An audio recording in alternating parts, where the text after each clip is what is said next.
আজকে আমি আপনাদের দেখাবো এই বর্ষাকালে কিভাবে পায়রাকে খাবার খাওয়ানো যেতে পারে। প্রথমত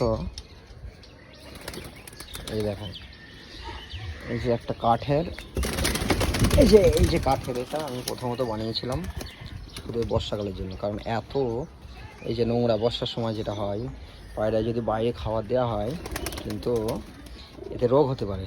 কাঠের এটা প্রথম বানিয়ে নিলাম।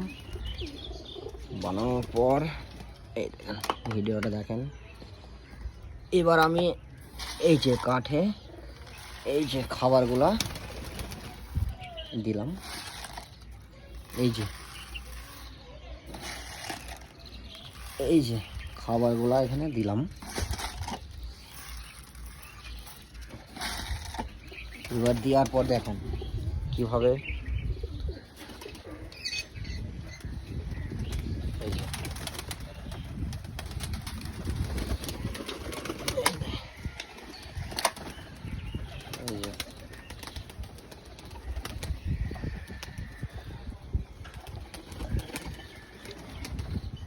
এই যে ওরা এই যে খাবারটা এতে নষ্ট হচ্ছে না, প্লাস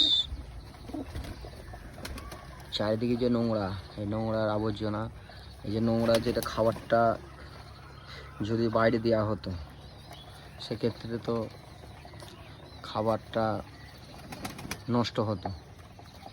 এই দেখেন কিভাবে খাচ্ছে। আমরা যদি এইভাবে যদি খাবারটা পায়রাকে দেওয়া হয়, এতে আমাদের খাবারটা নষ্ট হবে না এবং পায়রা সুস্থ থাকবে।